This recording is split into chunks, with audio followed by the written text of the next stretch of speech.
Hi, this is Mark Stebbins at Big Island Engraving, where along with my wife Karen we make the butterfly inlay repair system.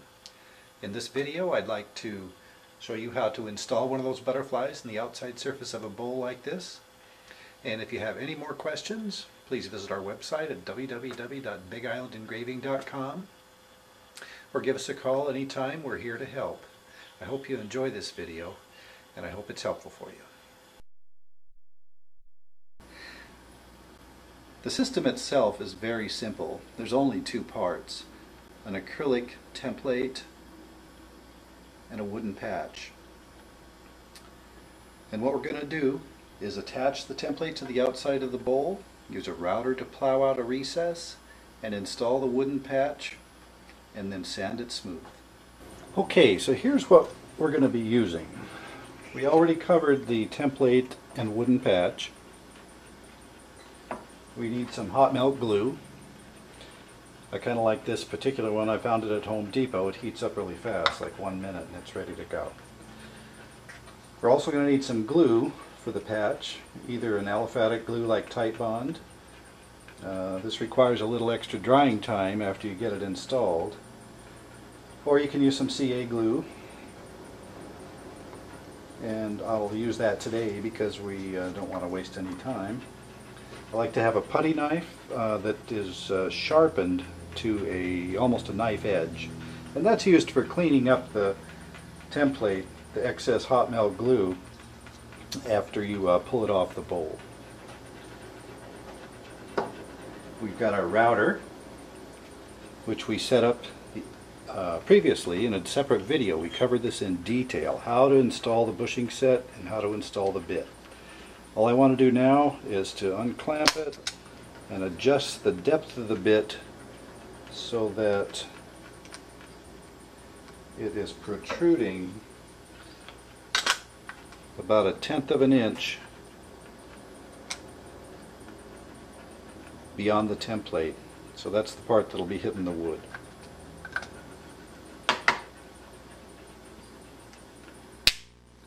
I also like to have a sanding block.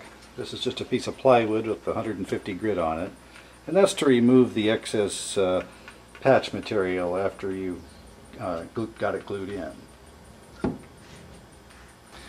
I also want to say something about one more piece of equipment, and that is this articulating head that I bought this unit from Trent Bosch several years ago, and I just find it is so handy for doing these butterflies. You can do the butterflies while your bowl is still mounted on the lathe. You can like take a cardboard box and fill it up with crumpled up newspaper or something and kind of make a jam chuck for the bowls down inside the box where it'll hold it steady and have the spot where you want to work facing up. But for me, this saves a lot of time. I do a lot of this work. I do bowl repair. And the cool thing about it is that it has you can get it with the same threads as your lathe. So I can take my chuck right off the lathe and screw it onto these threads.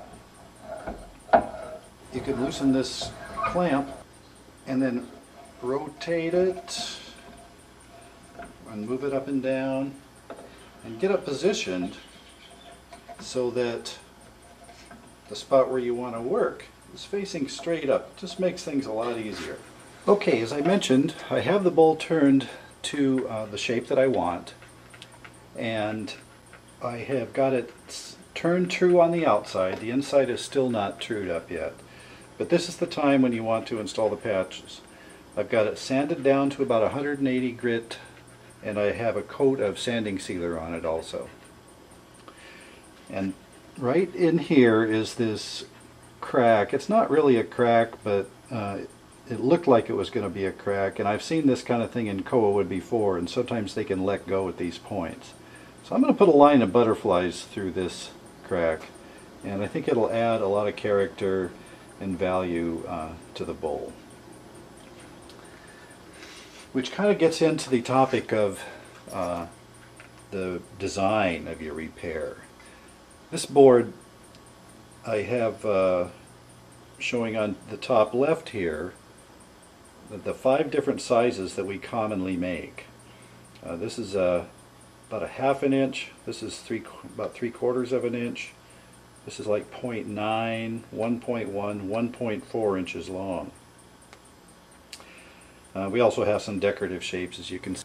Of course, the question always comes up, what size should I use? I get asked this over and over again.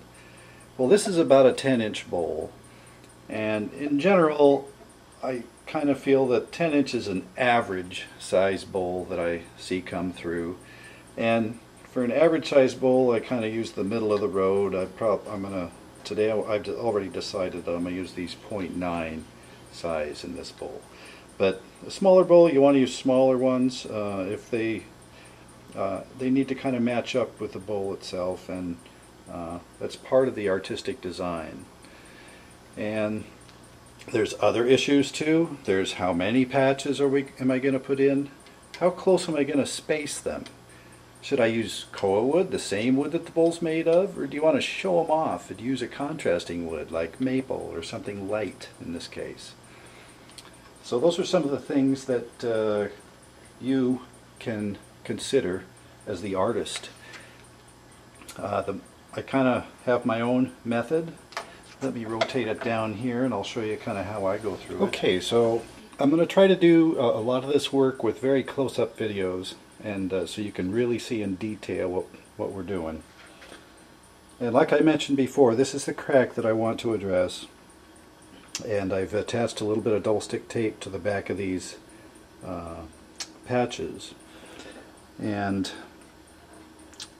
I want to keep the first one pretty close to the edge. I know that.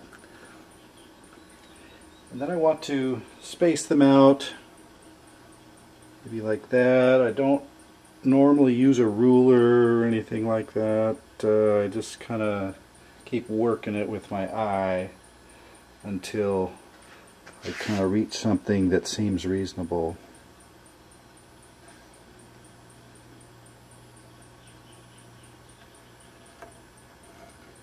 You can play around with them, rotate the bowl, turn it right side up. Make sure that it looks good to your eye. Okay, so for today's purpose, why don't we I'm going to draw a little outline around these. It'll help me place the template. You don't have to do this. You can just make a little mark where the waist goes or something like that.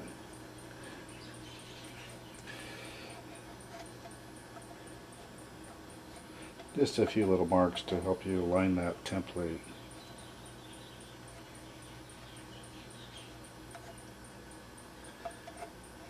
And actually, after you get one in, maybe let's just put that one in. Once you get one in and you're holding the template for the next one, sometimes your eye just kind of tells you where to put it. It works pretty good. So we are going to do this one here.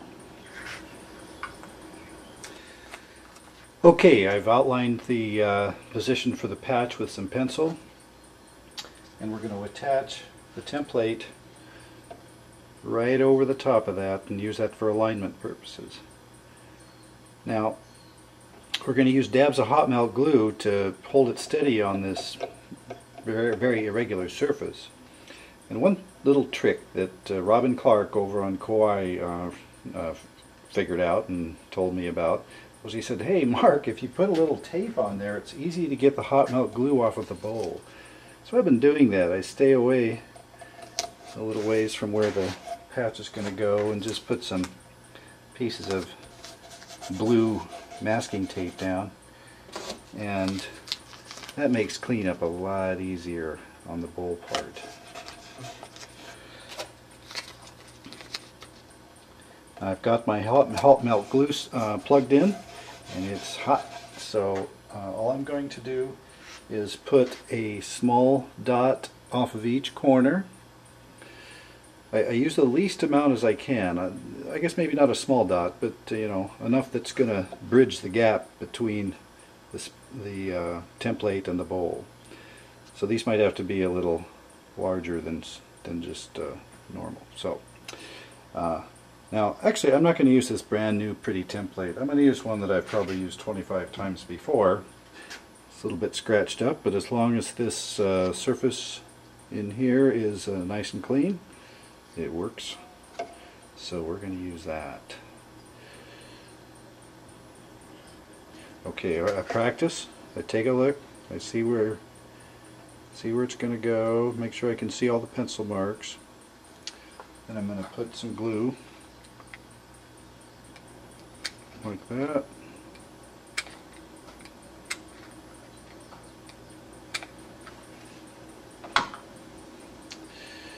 And then position it down. Make sure all four of them are hitting the tape.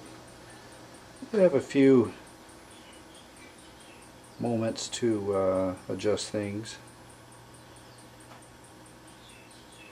And I hold it right on the center waist, and that kind of gives balance to the template, and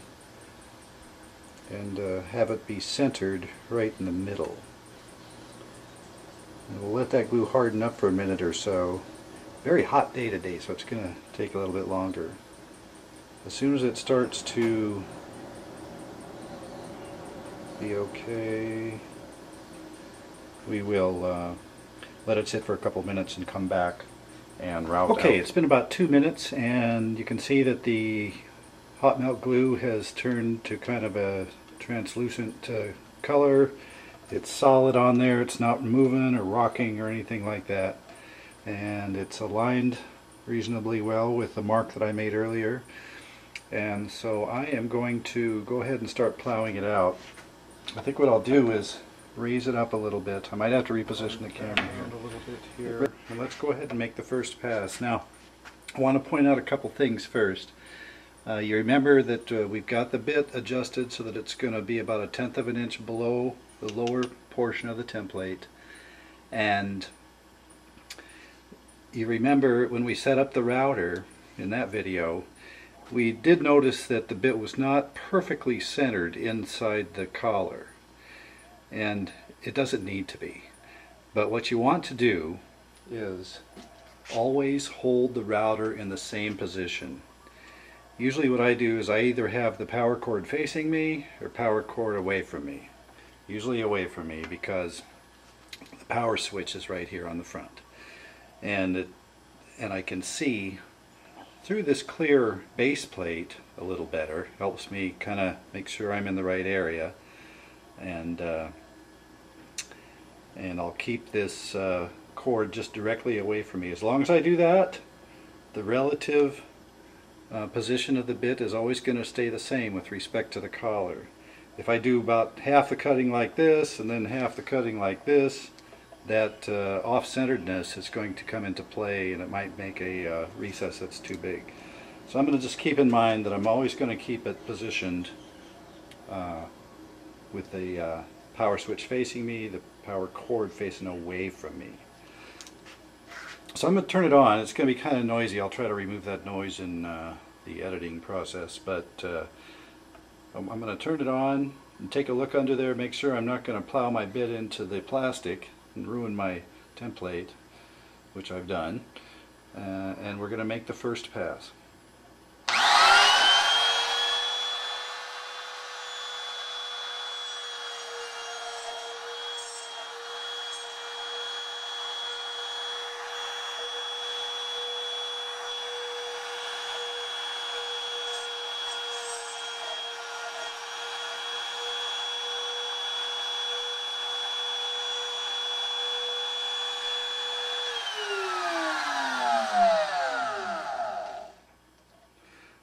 Now the first pass is always kind of the messiest one. There's quite a bit of sawdust. So I'm going to reach around here and grab my vacuum cleaner. Usually I just use compressed air, but I don't want to make too big of a mess here. So I'm going to grab that vacuum cleaner. And you can see that I've just started. I've made the first pass. I didn't quite get down into this corner. That's because some of the wood chips are kind of getting bound up in there. So now what I'm going to do is raise or lower the bit, I guess would be the proper term, some more. Usually I wind up making 3 passes on this.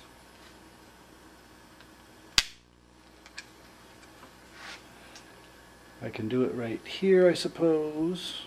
Then you won't see anything, so let me bring it back up.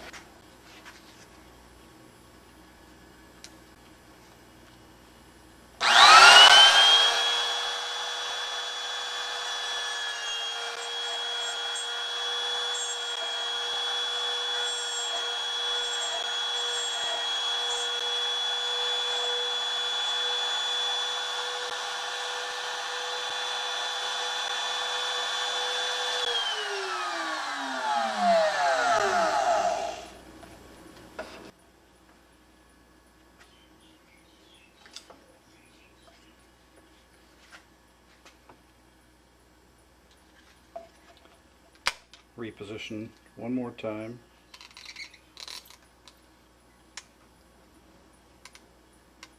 It's almost deep enough already, but I'll give it one more.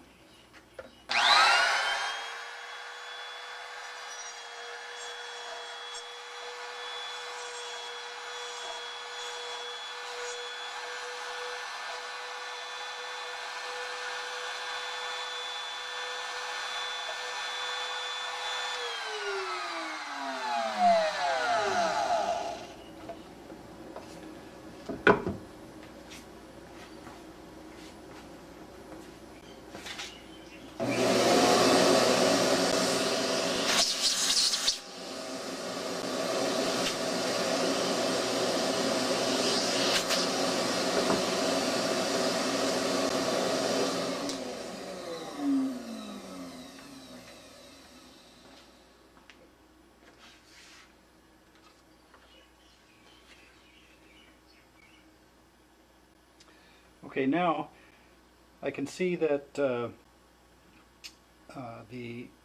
patch is deep enough. These patches are about 2/10 of an inch thick, and it looks like about 2/10 of an inch right in the middle.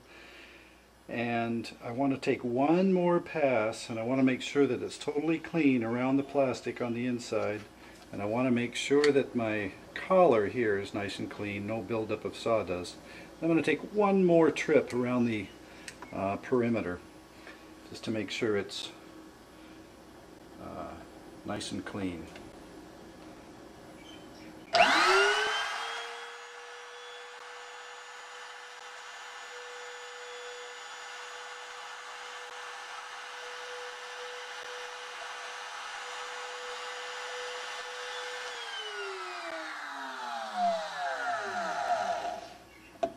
We need to remove the template. We're done with the routing part. And the best way to do that is to twist it like that. Kind of pulls off, and then you can remove the tape that you put on. All nice and clean under there. Okay, so there's our recess. And you'll notice that the corners are rounded. I've never found a router bit yet that will cut a square corner. So we have to take a little bit of extra wood out so that these will fit in there properly. We do sell that shape of butterfly patch. We call them rounded corner butterfly patches. And that is okay. People do that a lot. Then you don't have to mess around with this, although this is very easy, as you'll see. And it's a little less traditional in some cultures, such as here in Hawaii. But I always use the pointed corners. So here's how to do it. I'll try to do this so I stay behind the camera. You take a utility knife. This has a brand new sharp blade in it, and point the blade up. And stick the point right down in the bottom corner, and just lift up on the handle and shave away a little bit of wood there so that you square up the corners like that. Then it pops out. Pop that little piece of wood out of there, and we'll do that 4 times. Maybe a little more right there. Okay.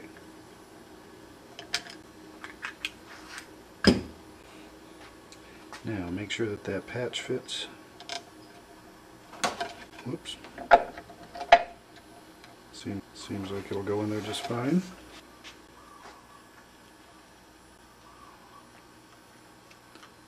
Get it on the sides and the bottom.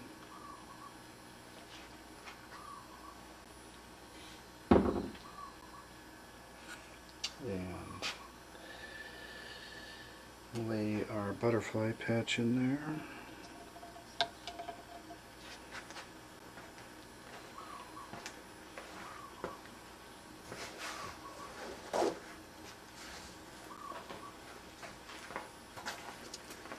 Since this is super glue, I don't want it spattering all over the place, so I'm just going to cover it with a cloth and while I tap it into place with my sanding block.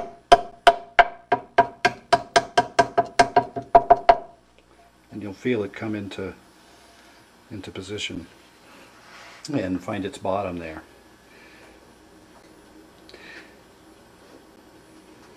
I'm going to spray it with a little bit of accelerator.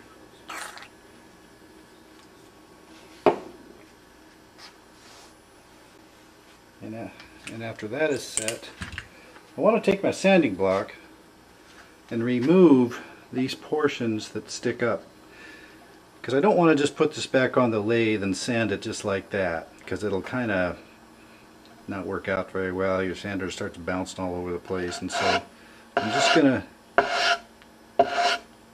go ahead and with kind of a arced motion sand away the part of the butterfly that's proud, and then we'll go back to the lathe and finish it up.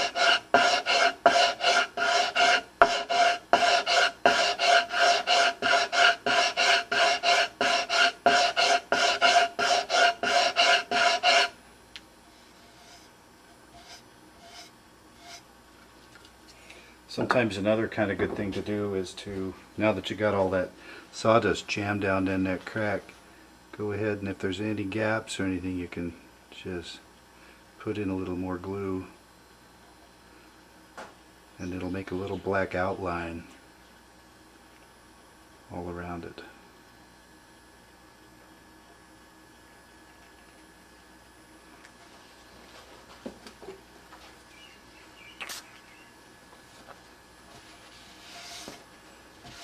Now when that gets all sanded up, it'll look real nice. One more thing I wanted to cover was how to clean up your template after you're done. You remember we used the tape and we put the hot melt glue on it, and we got to get that old stuff off. So I'm going to peel off as much tape as I can. Then I'm going to go to my putty knife that I told you that I sharpened with to kind of a knife edge here.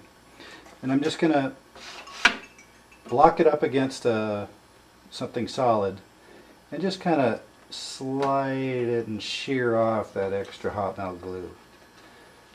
There.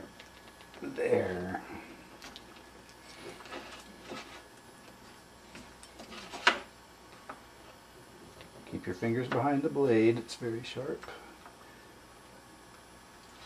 Like that. Real easy, real fast. Now it's ready to go for the next one.